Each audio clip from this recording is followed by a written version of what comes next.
The May 18th special meeting of the School Board of Charlotte County is called to order. Please stand and join us in the pledge to the flag. I pledge allegiance to the flag of the United States of America and to the republic for which it stands, one nation under God, indivisible, with liberty and justice for all.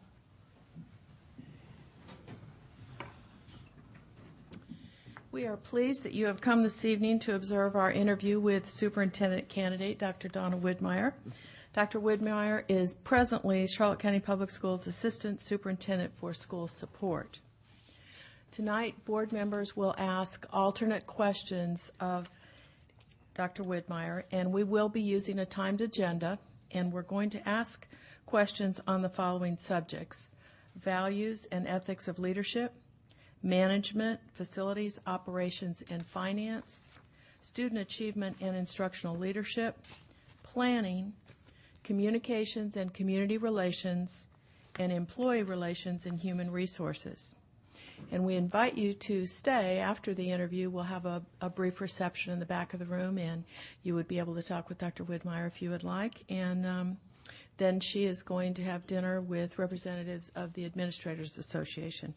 So we thank you very much for your interest in the superintendent search process, and we do want you to know that also then next week on Monday and Tuesday, the board members will be interviewing the two candidates one-on-one during those 2 days, and then the meeting for the selection of the superintendent is scheduled for that Thursday, May 27th at 5:30 right here in this room. We want to thank Debbie Anderson for being our timekeeper, and when there is 3 minutes left in the 15 minutes we've allotted for each section, she will hold up the yellow card, and when the time is up, we see the red card. And we did pretty well last evening. The first subject is the value and ethics of leadership.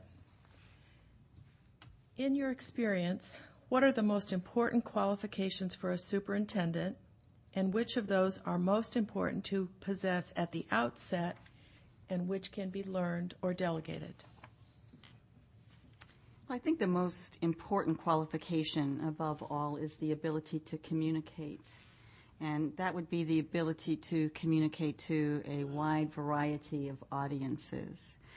I think that the superintendent must be able to have the ability to listen, to understand, not necessarily to agree, but that habit 5 is probably the most important in communication, because we know that people really want opinions and viewpoints to be heard by others. They want to know that their opinions are valued.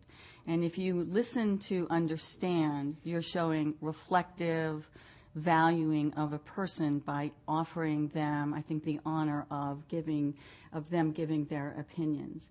So I think that being able to communicate is very, very important. And in that communication as well, I think that a superintendent needs to listen to and be able to hear a wide variety of points of view. Not just one point of view, not just the point of view that the superintendent might have. It's the reason why superintendents need to speak to a variety of people, not only within the organization, but outside the organization as well, so that the entire community, if you want the community to be invested in students and be invested in your school district, then you need to listen to them. Again, not necessarily to agree, but listen to understand what people are saying. So I think that is the most important thing that a superintendent can do, and that cannot be delegated. There is no delegation to listening. It is a very difficult skill, especially if you don't agree with what a person is saying. But you do need to honor people, I think, and points of view, because people are giving a great deal of trust to the judgments that a superintendent makes. Therefore, input should be from a variety of sources. As far as things that can be learned, probably, I think superintendents need to know a lot about a lot, but they don't need to know everything about everything. That's why they have staff It's why they choose people that they trust to give them appropriate information. A superintendent who thinks that she needs to know everything about everything, I think, would lose effectiveness. But currently, I would say that the task right now that a superintendent has to deal with is certainly our economic times, our budget, and all of the ramifications, both in dollars and cents and also in morale that go along with that. Thank you. Describe a situation in your work when you observed effective leadership demonstrated and one where you observed ineffective leadership demonstrated. Well, I think that effective leadership is based on bringing out the best in every person that is in the organization and being inclusive rather than divisive. So I'd like to give the example of ineffective leadership first. And one happened a long time ago. And I think it was the way that our budget process used to be handled when people felt very devalued. I think the superintendent's job is to present a balanced budget to the board and not have people being discussed in an open workshop and positions being discussed in an open workshop. I think that is very inhuman and devaluing, and I think that we had some of that, and so I would consider that to be ineffective. But I also have to kind of tell on myself, too, in that I think that when I was a new administrator, particularly, I had some difficult lessons to learn, as all people who are new to a position have to learn. And I had some great ideas about what I wanted for counselors. In my first position, I was in charge of the counseling program. Unfortunately, I listened to people who were not counselors about what counselors needed and didn't really listen enough to what they were saying. And needless to say, that was very ineffective. It just, the plans that we had didn't work, and it just had some makeup work to do with that. So I think that what I learned from that certainly is that that input and doing your work up front and making sure that people who are involved in processes are part of the process. People who are going to be affected become part of the process. As far as effective leadership, I've seen some really good experiences here in our district of late, and I'd like to compliment one of our principals, and that would be Principal Steve Dionisio at Port Charlotte High School. I've seen some real effective leadership, just as an example of a person who several years ago faced the brutal facts with his faculty and took them to a place where they really didn't want to go, a place where they had to understand that if they really wanted to be the best high school in the state of Florida, as I remember we all proclaimed that is what we wanted, that there was work to be done. And since that time, once the faculty got over that idea of they didn't like hearing what they had to hear, nobody likes to hear the brutal facts. It's so much better to hear all those good things. They buckled down and really have made some great strides in that organization. So I think that is a wonderful example of effective leadership at a school level. I think also that superintendents need to have the ability to put the right people on the bus. And I think that when Dr. Gaylor asked me to take a look at the tech center last year and really try to create some efficiencies there and try to save some money and also try to turn the tech center, kind of give it a little renewal,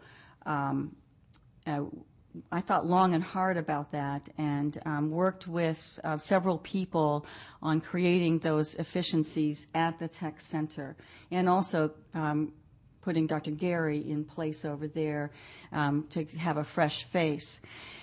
As a result of that, now, of course, it's not perfect. Nothing ever is. But as a result of those efforts, I think that there were many people at the Tech Center who have been empowered to use their creativity, because that is a very, very creative group of people, and to use that creativity to help create more programs and improve the programs that they already had.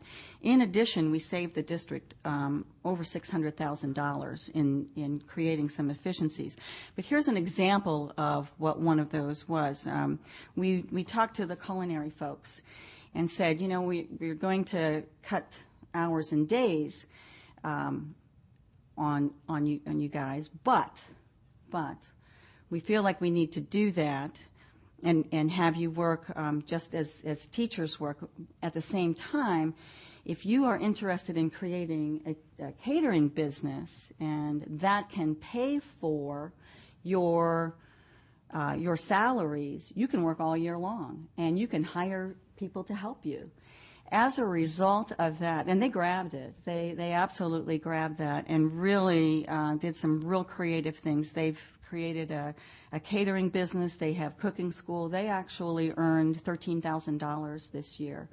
And if you subtract the cost of food, which was approximately, I'd say, between $3,000 and $4,000, they've done well in their first year. So they are covering those costs and really enjoying it. And not only are they doing that, but they also are providing a service to our community, because the word is spreading that they're doing some good things there. Great. And finally, what do you see as the three most significant contributions made to education in the last 5 years, and why? The first significant contribution, I think, would have to be the movement to standards instead of just minimum competency. And that was very important, because that certainly set a bar for all of Florida. And it just took us to a different place, instead of going to minimum competency, but just really taking a look at improving instruction and improving the quality of education for our students. I think the second piece is that of accountability and assessment. And I think it's an important contribution, but I don't think that it is in its present form and in the form that we have seen it, that it is a good presentation at this point. I think we've got some problems there. I think that we have a high-performing school district who is already on the path of creating performance pay, linking student achievement to performance. I think we have some conversations that have begun in that area. And I don't think that we need to have our state dictate to us how we can relate those things. If we weren't doing well, perhaps that would be different. But as long as we are doing well and presenting those and presenting a viable way to link those link student performance, teacher assessment, I think that's good. But we're just beginning, I think, with this whole data, the data that surrounds these issues. So we have to get better at taking a look at our data. We have to know how we want that to count, how much we want that to count, and does everyone need to take a piece of that? For instance, if you want to have a literacy-rich school, if that's our goal as a district, to have a school that is rich in literacy, then perhaps every person in that school needs to take some portion of scores that reflect student achievement in reading. But to say that one group takes credit or takes responsibility for that, I think is we're missing the mark there. I do. But I think that there's a piece of that we can work on. And the third thing that I'd like to, when I was thinking about that question, I was thinking, well, class size certainly has its positives, but it also has some negative implications. But I'd like to comment on a local contribution. And I think one of the local contributions that we have is in the area of leadership. I think the study of leadership that we have had in the last 8 years has been absolutely valuable to our employees and to our leadership staff. I think the idea of having, we now are seeing that schools are practicing leadership with their students. We have schools devoting themselves to the leader in me, finding those special gifts of leadership in every single person, which is actually finding value in every single person. So I like that. I like that. So I think that everyone from the superintendent, who I know this year took 7 Habits, the full course, for I think the 3rd or 4th time, down to kindergarten kids, are working on leadership skills. And I think that is a huge contribution to our local education effort. Thank you. Then the next subject will be management, facilities, operations, and finance. Mrs. Rendell. Thank you. Dr. Widmeyer, what are your budget priorities in the areas of academics, facilities, technology, and salaries and benefits?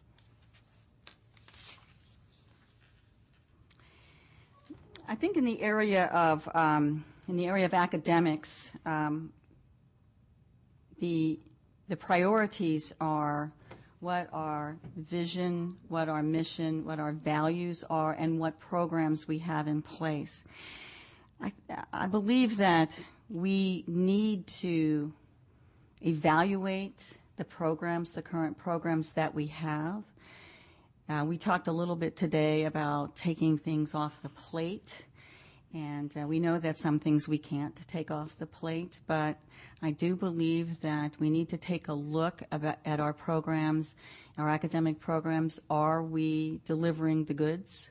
Are we being effective in those programs? And what are our priorities? And according to our district plan of including all students in instruction, each type of student, each student needs to be included in an academic program or in programs that involve their learning. In the area of facilities, clearly we need to have facilities that are safe and that give our students an optimum learning environment. I think in our budget we need to reflect a schedule of upkeep. We know that, and it was pointed out to me today, that if we lose ground, if we lose too much ground in upkeep of our facilities, we don't get that back. We do not get that back. And we have beautiful facilities, and so we want to make sure that we maintain that. But apart from the budget piece that belongs to that, I think engaging student pride and community pride in our facilities goes also a long way to keeping our facilities very, very beautiful. And let me see, what was the other area? Technology. Technology. It's really clear to me that those of us who are of my age are a little bit of a dinosaur with technology. We are, unless we are techies ourselves, we don't use it as much as the students that we teach. And technology is becoming and needs to become even more an integral part of student learning. But attached to that, I think is very important that we have support in place for the maintenance and upkeep of that technology. We don't want to have technology that we need to have also training. We don't want to have technology that teachers aren't using. We don't want to have technology that doesn't work correctly or that can't be fixed in a timely manner. There's nothing worse for a teacher than to begin a lesson and go to turn on the latest piece of technology and not have it work. Because if that happens, the likelihood of that person actually trying that a second time goes down. Because you need to have faith in your technology. And salaries and benefits.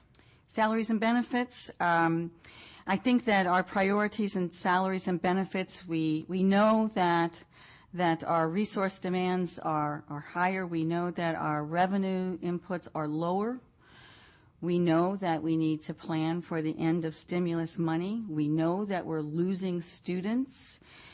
And we know that we have been experiencing these issues for so long in our district that it is wearing on our employees, that I think that we've been in such an economic downturn for so long that in a way we've become a bit immune to it.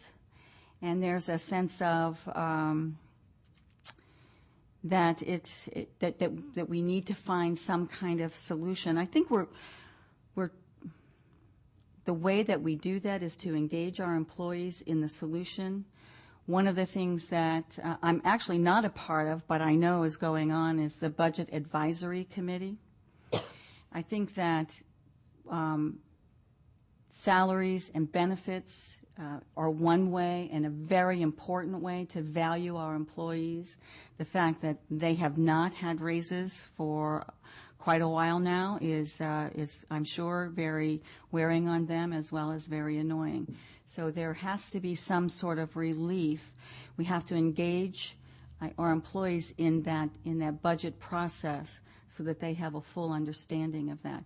And I really think that that's difficult to do because we ask for instance, with our teachers, we really want them to concentrate on the classroom. We want them to concentrate on teaching our students.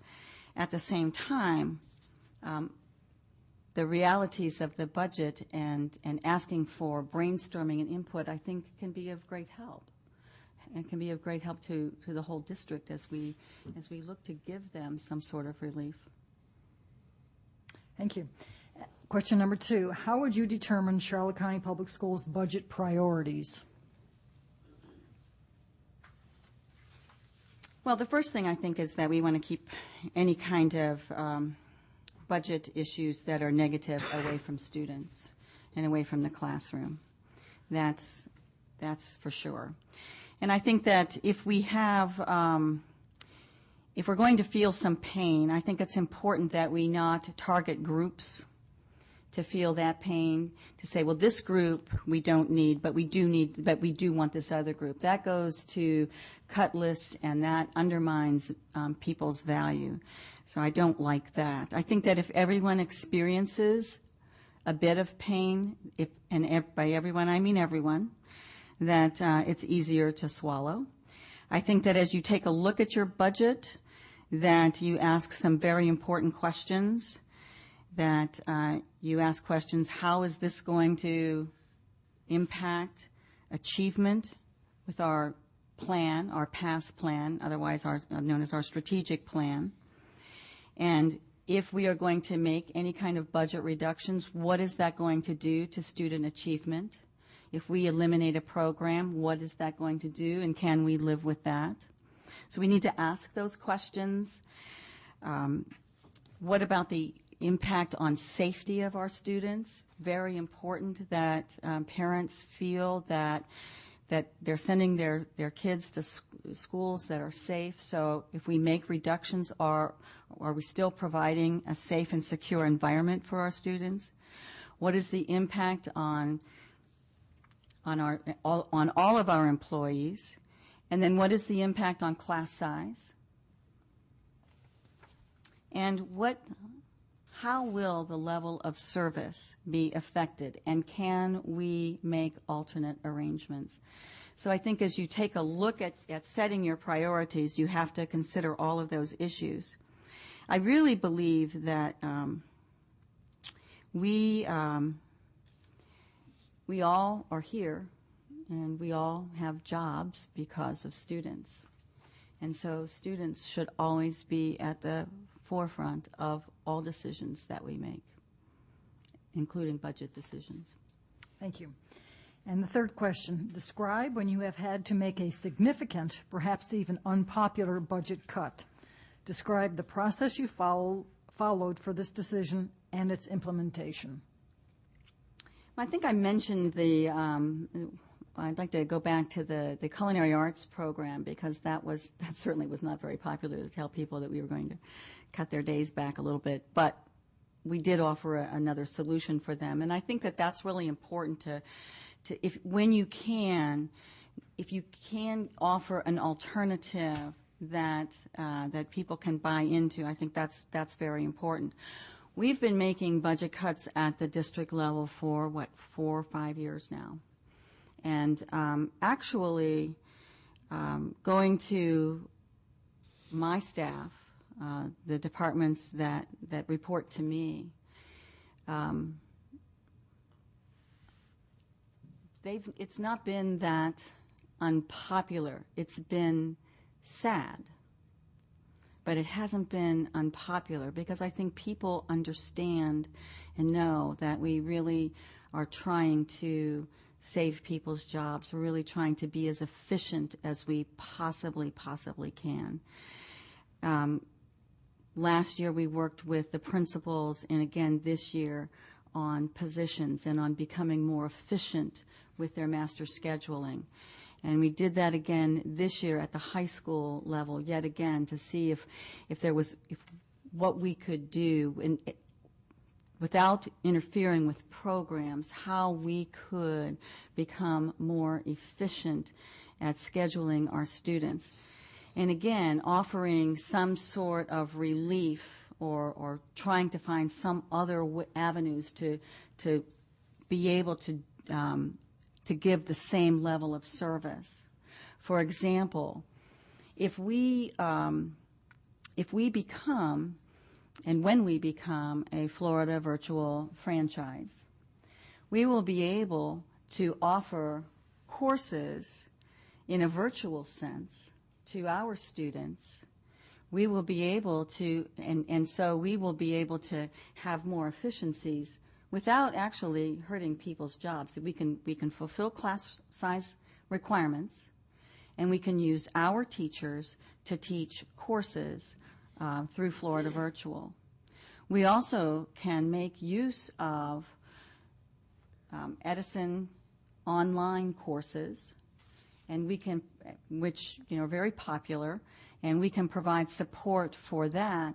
And that's another way to help high schools become more efficient and so that they don't have to cut programs, so that they can use teachers they'll be teaching different things. So we'll maybe taking a course from Edison that we would be taking on our campus, but that teacher could be teaching another course.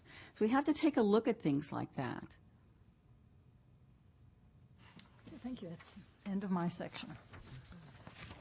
And the next section is student achievement and instructional leadership. Mrs. Miller. Okay, Dr. Widmeyer. The first question has 4 parts. What types of programs have you found to be most effective in improving student learning? What makes them effective? How do you evaluate effectiveness? And how do you communicate effectiveness with stakeholders? Well, we all know that rigor and relevance, very important. If you up the rigor and if you make it relevant, then student achievement goes up. If you have high standards, students will meet those. At the same time, before you have any of that, you need to build relationships with students. So programs that are most effective, in my opinion, are those programs that are not only relevant to student needs, but programs that engage students in a relationship with the learning, with the course learning, and also with the teacher. And that quadrant 4 learning, that learning of application, cannot be denied as one of the most effective ways to teach students. So for each activity, not only will students learn the what and the why and the how, but they're also going to learn that application piece. And that's where learning becomes very relevant to them. Our academy is an example of a school that I believe has programs that are tailored to improve student learning.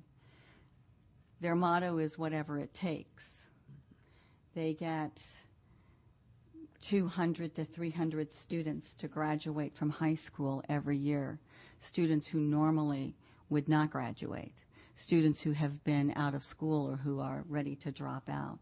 So what is it that they are doing that has become so important that students want to be there?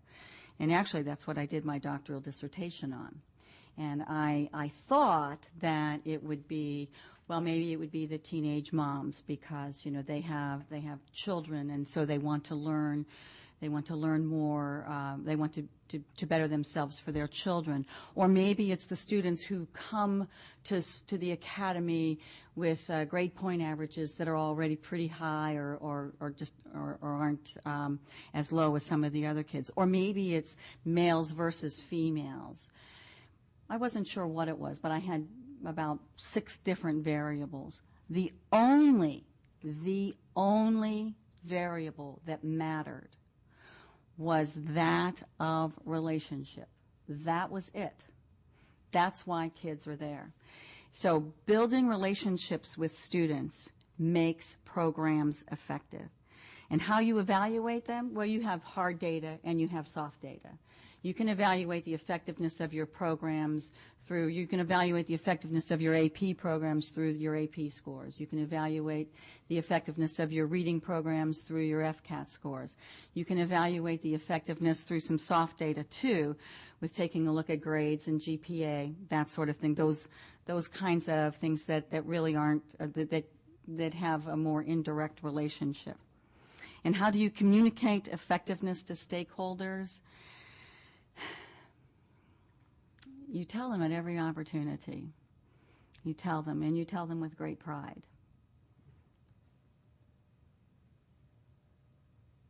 Okay. I have number 2 is how have you identified underperforming schools, if not simply test scores? What specific role have you played in turning around underperforming schools?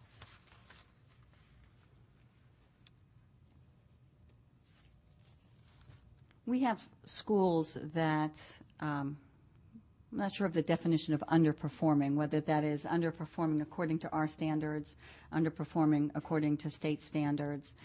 When we've had schools that have not been A's or B's, I think in our district we consider that underperforming, because we know that we have the ability to have our students perform at a very, very high level. So offering assistance to them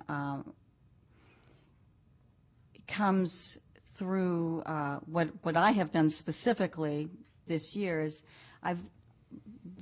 at Charlotte High School, for instance, I've gone to every one of their PPC meetings. I've gone to their implementation committee meeting. I've offered that kind of assistance. I'm there to ask questions, to point things out, to make comments, to be a help as they work through their process.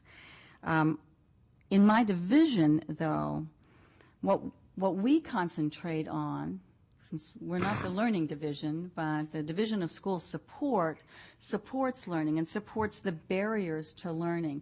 And we take that very, very seriously. So we take it seriously that we have prevention and intervention programs. And every single one of the departments in my division understands that that's what we're all about, that we are about supporting student achievement at the school level. So we have health, We have our nurses who are supporting student achievement. We have nurses who have books for kids to read. So we have our social workers who work with students and families. We have our guidance counselors who do the same. We actually were working on data-driven guidance issues a year before our district started with by the numbers training. We knew that data was important. It's very difficult to measure the importance and the contributions of support people. It's very difficult to measure.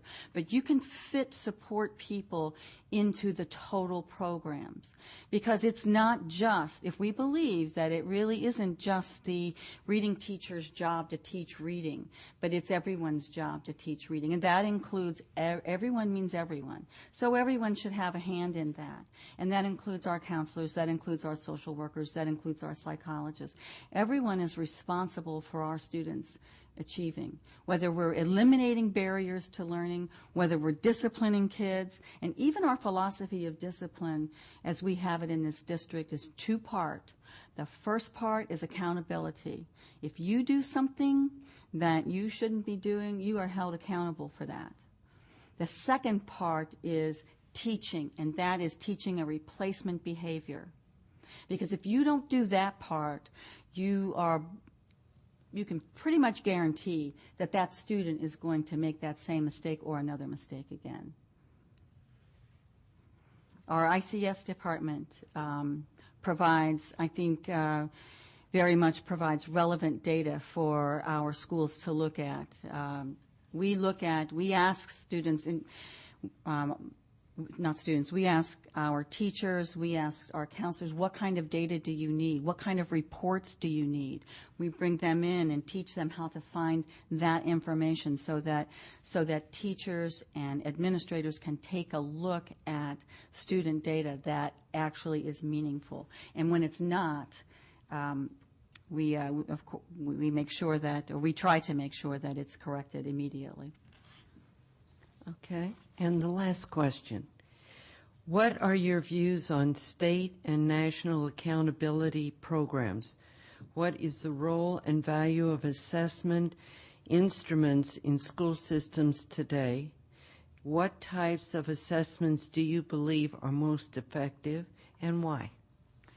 Well, I have to say that on the whole, state and national accountability programs are a bit unfair. But having said that, they're there, and they did get our attention. And so we need to respond to them, and we need to respond so that by any measurement, we actually meet or exceed standards set by the state or by the federal government. If we don't like the way they assess us, we have avenues to try to change that. But until then, and until we are successful with that, we can't afford to not pay attention to that. The stakes are too high. The kinds of assessments that are the most effective, I believe, are those assessments where it's not just the assessment, but it's what you do with the assessment. If you're using the assessment to drive instruction, then the assessment is important. If you are just assessing students just to see how they're doing and you're not using that to help them learn, then to me it's ineffective and it's irrelevant. Okay. Thank you very much. The next section is with Mrs. Messina, and it is planning. Thank you. How do you set goals for yourself and your staff? How do you hold yourself and your staff accountable? One of the things that I mentioned before is that my division is the division of school support. And so we see ourselves as eliminating or trying to eliminate the barriers to learning. And so everyone in our division has a pass for his or her department, which has to do with student achievement and eliminating barriers to learning. So that's how we all set goals. The other thing that we do, because we do believe in leadership and we do believe in personal assessment, that seems to be the most effective. It is, it's really wonderful when people tell you that you're doing a great job. It's not so wonderful when they're telling you that you need to improve. But generally speaking, when people tell you you need to improve, you kind of knew that. You were just sort of hoping nobody would notice. Mm-hmm. And so setting those goals and making people feel comfortable to talk about those areas that they know that they want to improve in, that they know they can improve in, and that they have a plan for improvement.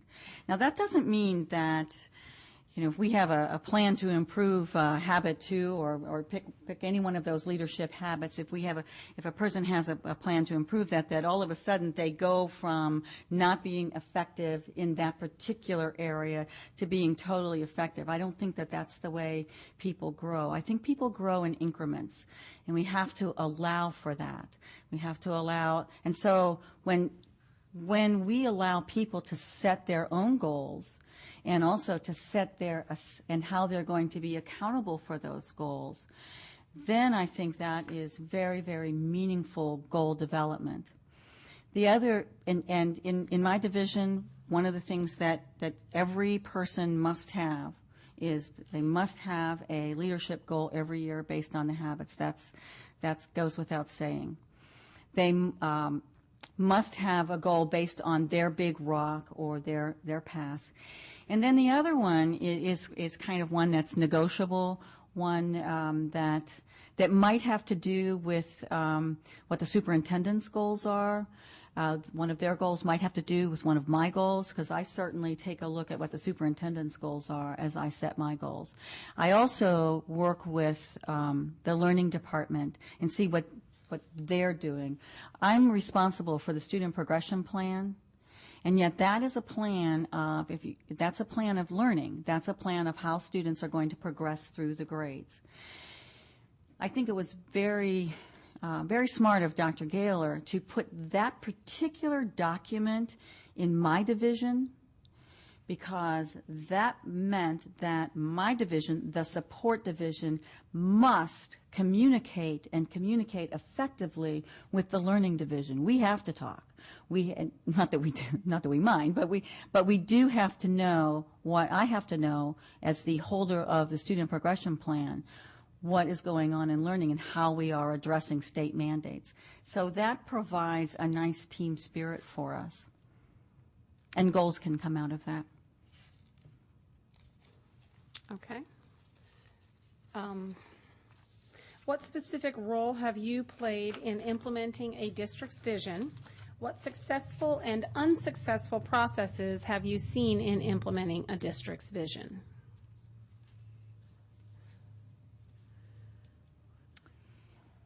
In this school district's vision, I played a part in the planning of and in the facilitation of the actual vision and mission and values, and facilitated many of those meetings, particularly the time when our director of professional development retired before we hired Mr. Bradley.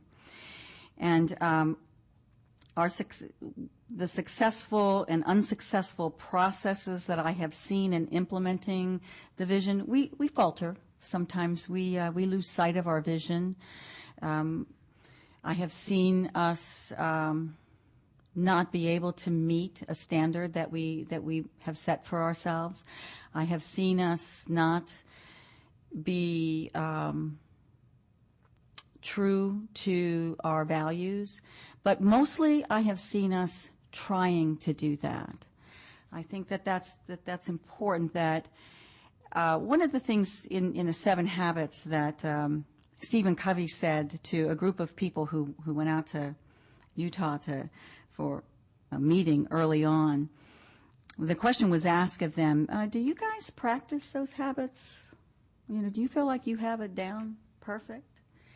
And they all said, no, No, it's a struggle. It's a struggle every day. But what we know is when we do it right, that you know it because it's coming together, you know it because you can feel it. But every day is a day that you can't, nobody ever gets perfect. You just have to keep working on that continuum as issues come forward. I think that the district's vision, more specifically, my role with Drug-Free Charlotte has been a significant in implementing the district's vision of alleviating or lessening student drug problems. And from the beginning of the Charlotte Alliance for a Safe and Drug-Free Community, I was part of the formation of that group, along with Dr. Gaylor and Dave Dignam. And one of the smartest things that we did was hire Amity Chandler as the director, who has taken that particular organization to levels that are just astounding. Our drug use in both the middle school and the high school is down.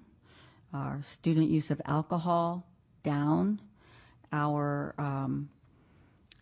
first onset of students involved with drugs or alcohol, the age is higher, which is good. So I think that having Amity and having Drug-Free Charlotte as part of, and I think that's a big part of eliminating barriers, and I feel very committed to really doing everything that I can through the Safe and Drug-Free School grant, through collaboration, and also through training and social norming to help that vision of our students becoming more healthy. Okay. Now we're going to go to the topic of student learning plans. And I'd like for you to discuss the process that you have used to assure that student learning plans are progressing, monitored, adjusted, and result in positive trends in meeting student performance standards. And also, what changes would you recommend based on your experience?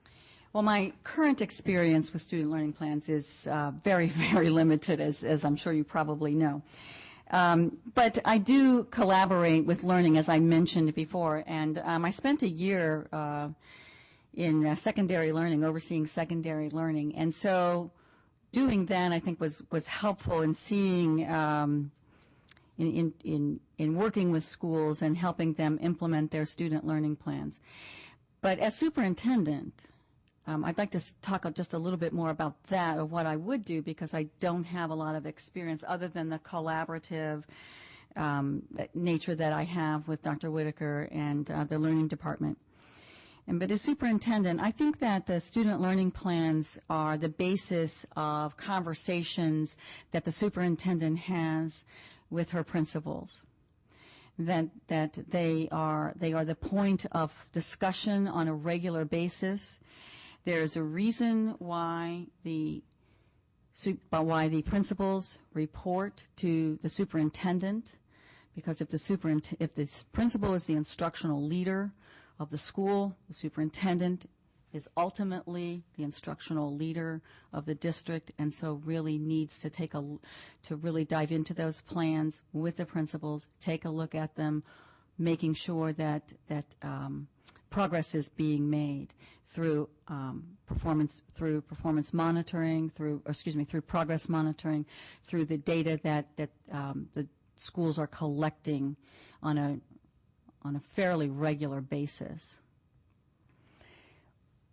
I went back and I looked at the video of school district number 2, the one that you had the last time you had a superintendent search. I looked at that video, and I also read a little bit about that particular school district and some of the things that Tony Alvarado thought was very, very important.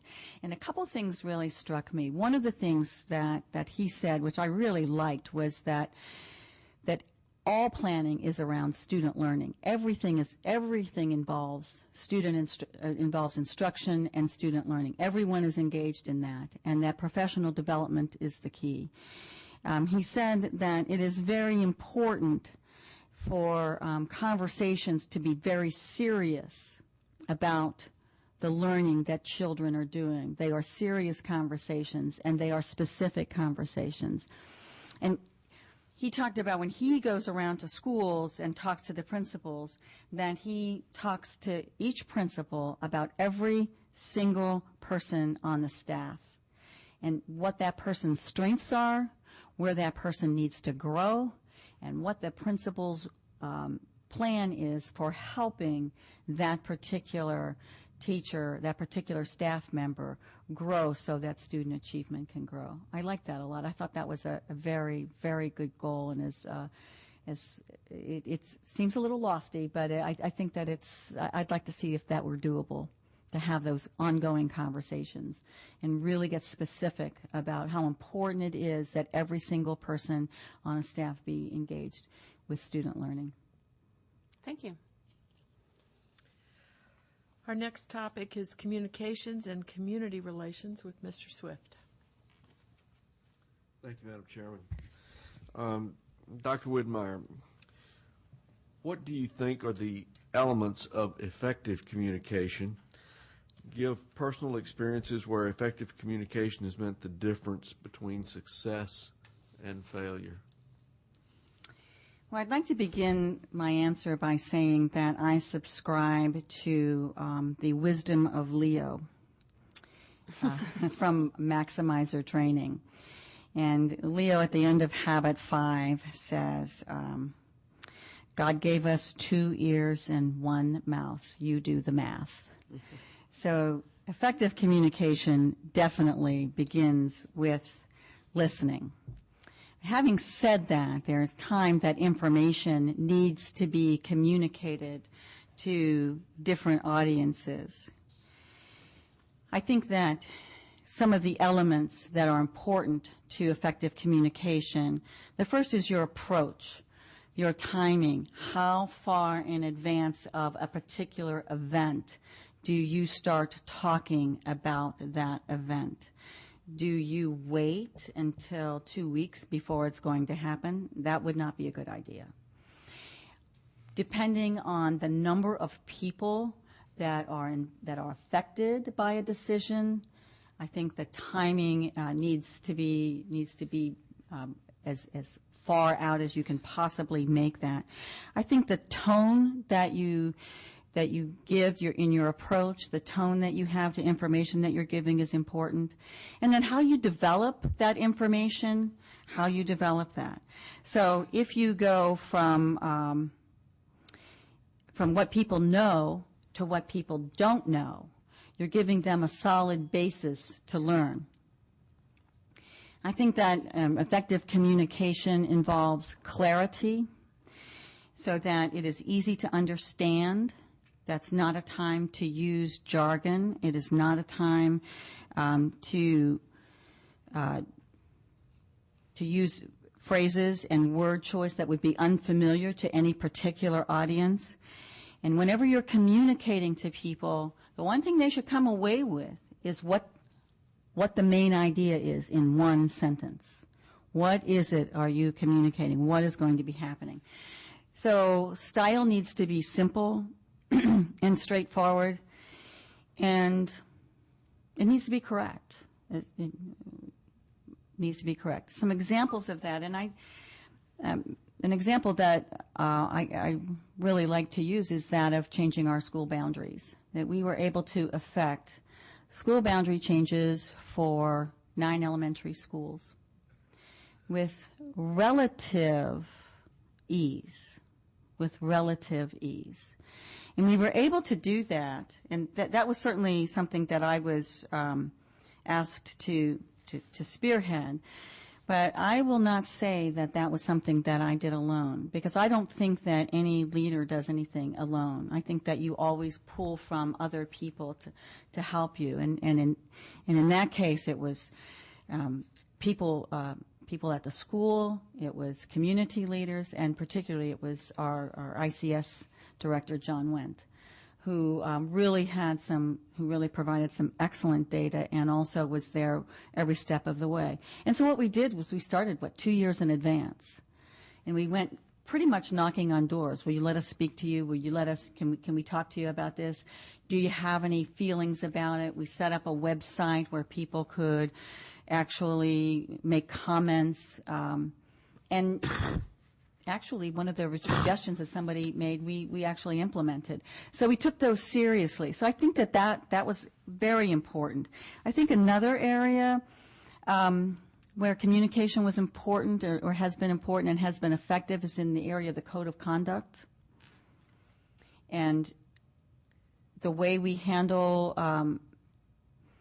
our review committee, how we listen to what not only our parents are saying about the code of conduct, but how we listen to what our students are saying about it.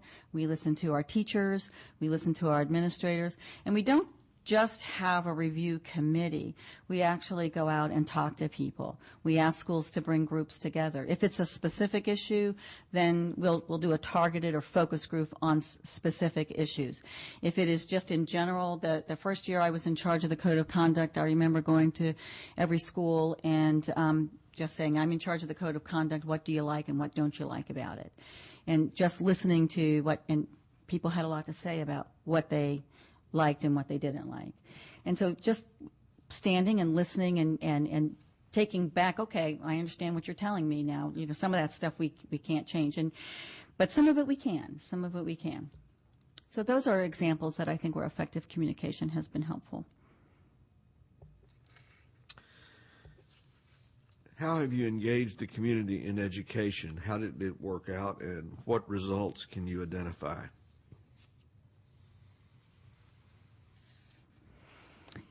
I've been, since 1978, an active member of the Charlotte County community, and I have been on, in the last 32 years, not on the same boards, but I have been on various boards. I attend community events. I talk to a lot of people, and I'm very fortunate that a lot of people who are in our community now were former students of mine, so that's a nice generational piece. How I've engaged the community in education, I can think of a couple of examples. The Charlotte Behavioral Health, our community mental health, we have a wonderful partnership with them, and we work with them on all kinds of programs. They always keep us in mind for special grants or special programs that they have where they can help our students, because we work collaboratively with them. So that is always working out. So how did it work out? It worked out well, and mental health counselors are in our schools at this time because of that particular relationship. The DJJ committee, which was a committee that was actually established by law, which we had to have, and we didn't have it for a while. We did not have it, and yet our school district could, if we had it, we could be the recipient of grant funds. And so it was important to revitalize that particular committee. And I was asked to do that, and I served as the chairman of that committee for 5 years. And finally, I really believed that although, we have the students, that actual committee, really the leadership of that committee belonged either at the sheriff's level or in the judiciary. And fortunately, we were able to have that happen through a little bit of arm twisting on my part and using some friendships. So, and that has worked out well. That has worked out well. We have our committee in place, and although we don't have the grant funding that we did have, it's an opportunity for people to come together and at least exchange information about students who are in the judicial system, who need special assistance, and who also need special services.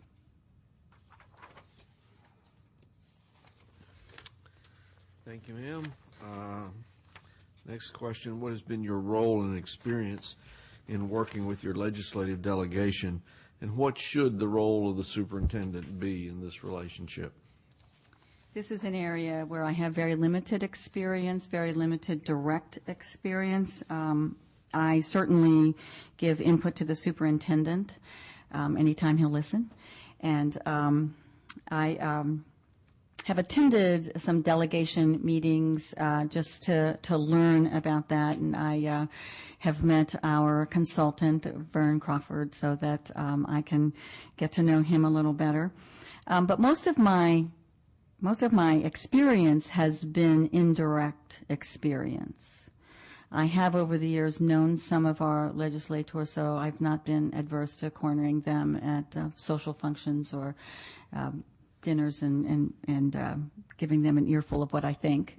So, but I think that as superintendent, I would need to expand that clearly and really work that legislative platform and really help develop that.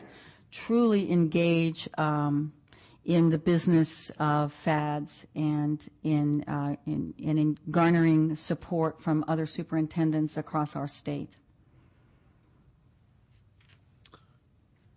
Thank you, ma'am. And we have reached the final category, which is employee relations and human resources.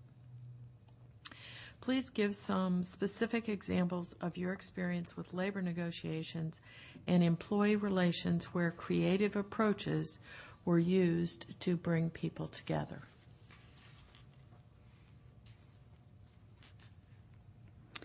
Most of my work deals with students and student concerns. However, once again, I have the opportunity on a regular basis to give direct input to the superintendent or to Mrs. Mellinson at this point. My relationship with our employees has been a more personal one. It has been one where I worked diligently to provide aftercare after our hurricane to our employees. I am sometimes requested to give counseling to some of our employees who are experiencing distress in their lives. And as a mental health therapist, I can do that. The goal there is to relieve symptoms and then to help them find additional support.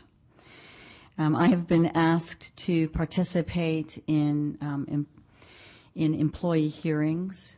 I have been asked to,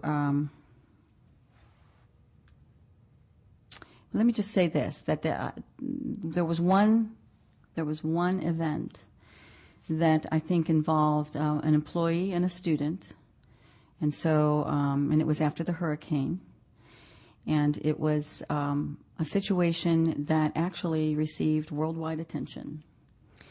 And it needed, and it could have been a very divisive, not only divisive to our school district because since it involved an employee and a student, there were people who believed that the student was correct, there were people who believed that the employee was correct, and we were all in aftershock from a hurricane. And so April Prestipino and I put our heads together and started thinking about what can we do here rather than make it an either or. How can we make this work for both people? What can we offer? And we really believed, we went back to, we had long discussions about it, and we went back to what we believe as a district, the value of people, and we also believed that that people need to learn. You know, they need to be accountable, but they also need to be educated. We also knew that it was a really, really tough time in our whole district's lives. And so we came up with a solution that we felt was rather creative, and it was a solution based on being able to say, I'm sorry, being able to ask for forgiveness, being able to move on from the current situation, and understanding different points of view. There were other pieces of accountability that each person had, but from that situation, you didn't hear too much a hue and cry of, what? Somebody needs to pay for this. You didn't hear that. People seemed to like that solution, and it was a solution that actually brought some healing to, I think, to some families.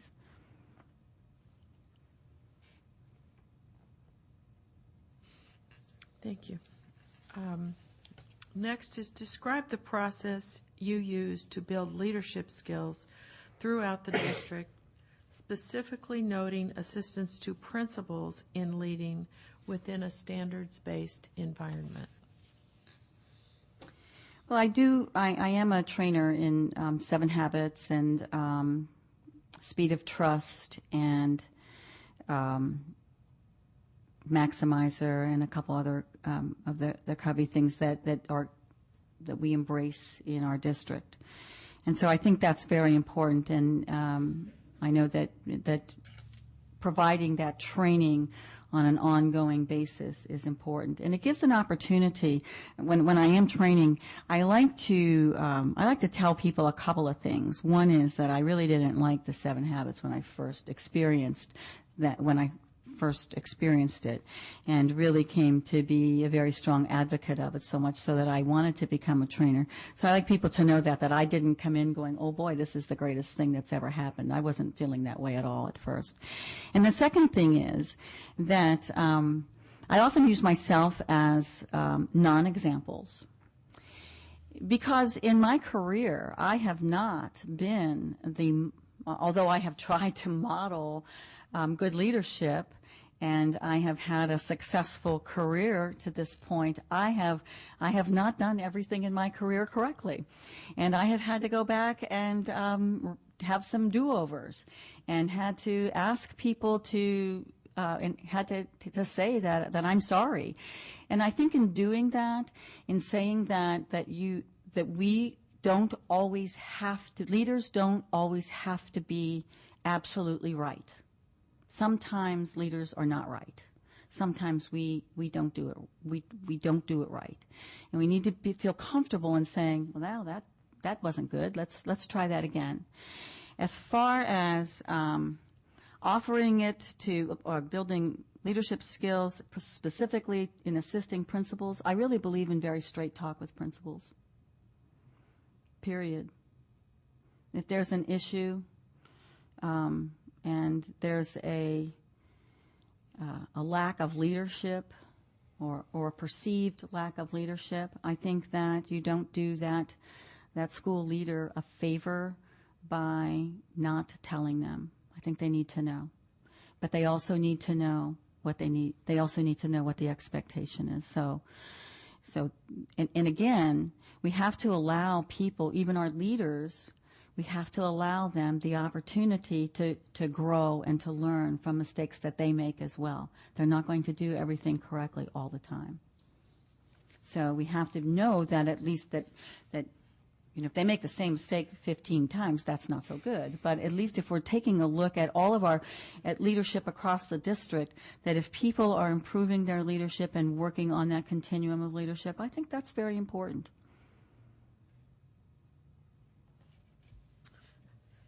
And finally, besides salary increases, what rewards have you seen to be most effective with employees that would help them feel respected and valued? We talked about that at breakfast this morning, and I think one of the things that we don't do that we need to do is we need to ask our employees that question. If we don't know what makes people feel valued, we might be missing the mark if we're offering A and they really want B, that won't make them feel valued.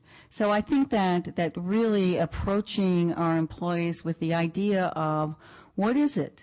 What is it besides, or in addition to salaries? Because people work because they like their jobs. And I do believe that our employees love children. I really do believe that. And I think that they work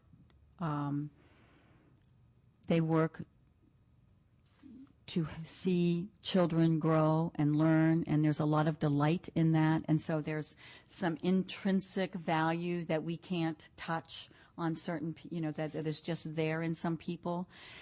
And of course, there are some people who are invested in not being valued, and I think we need to understand that. But I think the majority of our people, if we find out what it is that shows that they feel valued at, then we do that. I think that would go a long way. I also think that I like team building activities. I like messing around and just having a little bit of fun. I think that when people play together, it's refreshing, and they have fun together. They see each other in a different light. I will it brings to mind the Do the Right Thing softball tournament and how much fun people had that day. And it was hot, and we ran slowly, but it was a good day. It was a very good day to be together, and also to be together with members of our community as well. So engaging in those kinds of activities, I think, are important.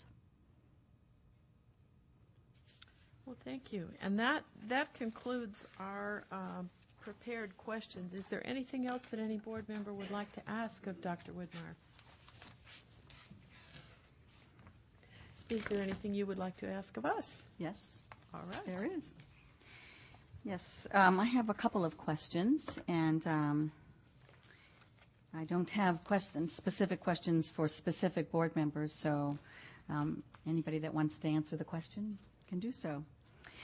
The first question I have is, what would be your expectations of me as a new superintendent that would be different from what you now expect of Dr. Gaylor?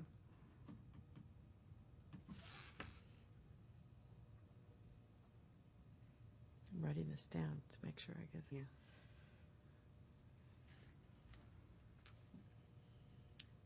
Is there anyone that would like to answer that one? Is they're going to leave it to me, since I get the crown. As your attorney, I want to advise you that you don't have to answer. And I'm sorry I didn't give it to you in advance.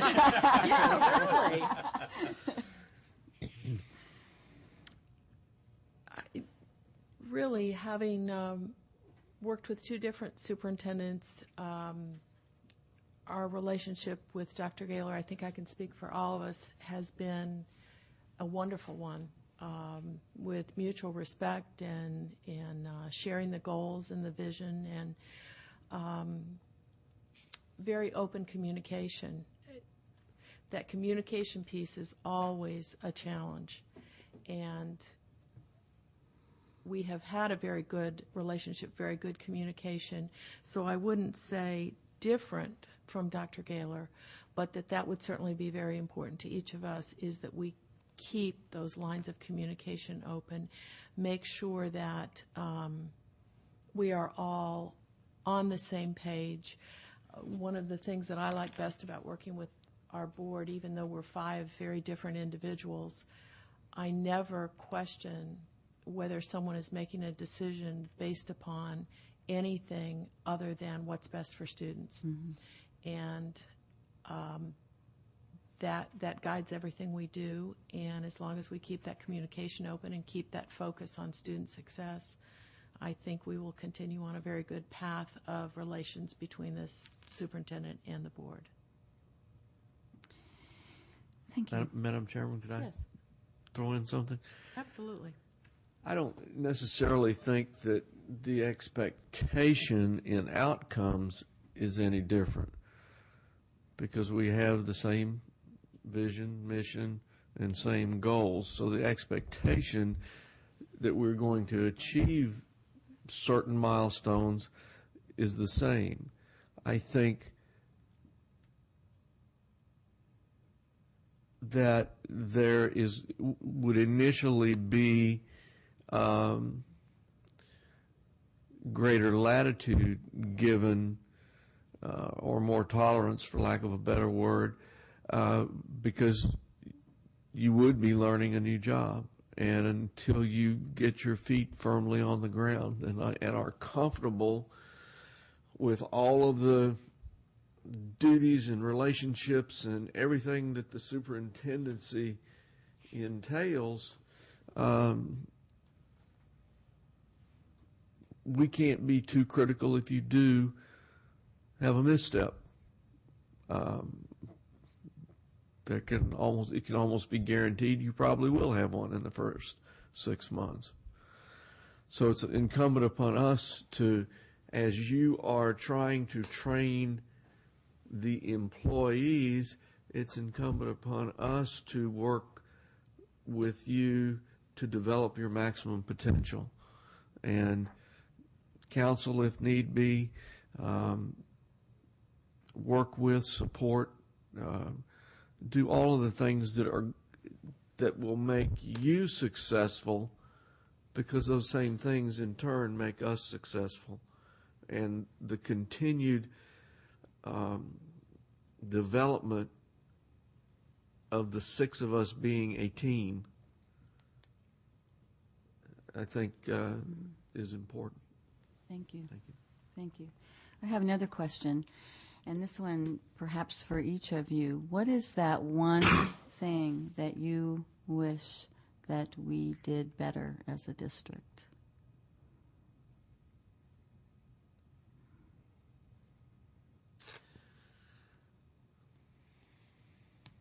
I'll go first.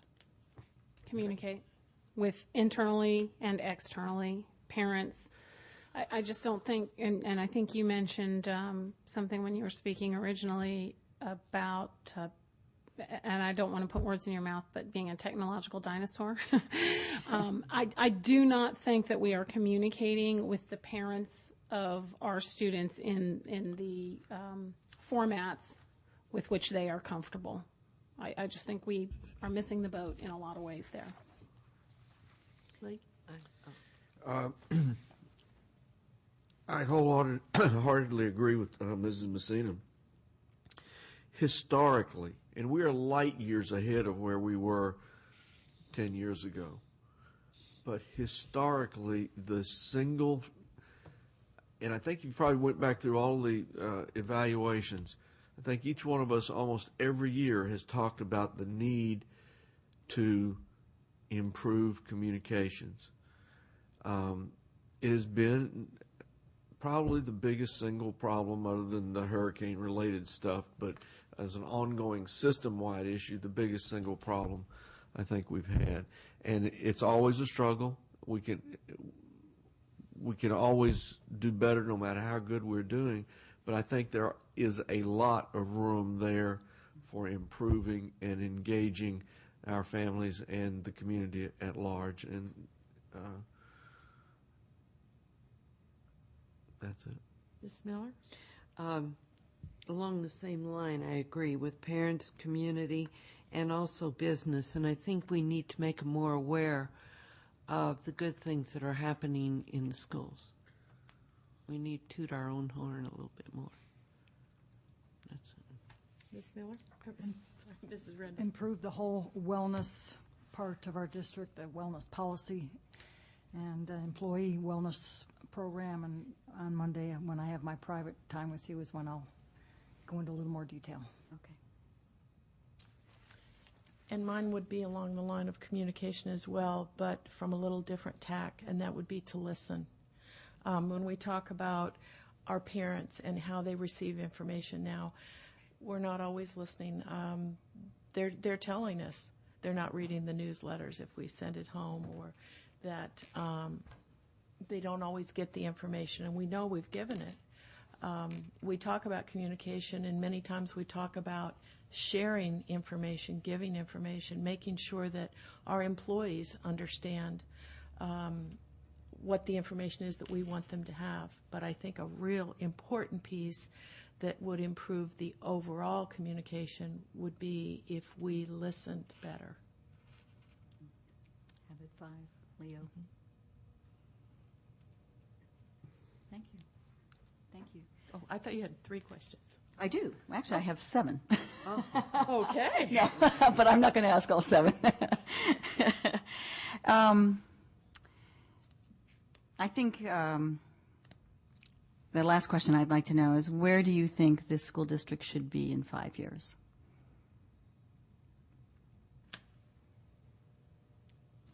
Want to, I mean, if we look at our vision and our mission, then we have a continuous path upward.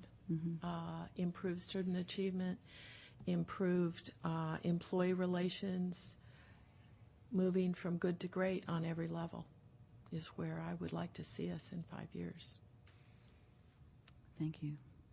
Just have a couple of things that I'd like to finish with, if that's okay. Sure. First of all, I want to thank Mr. Ziff and his crew this morning for a wonderful breakfast. We had a great time and had some good conversation. And also Mr. Klenovic for a wonderful lunch at Donato's. Let me tell you, this is a 5-pound day for me. I know it.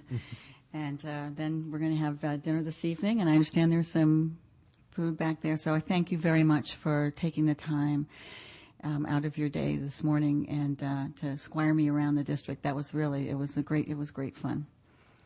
I think that for me, in fact, at the lunch today, one of the teachers said to me, "Why do you want this job?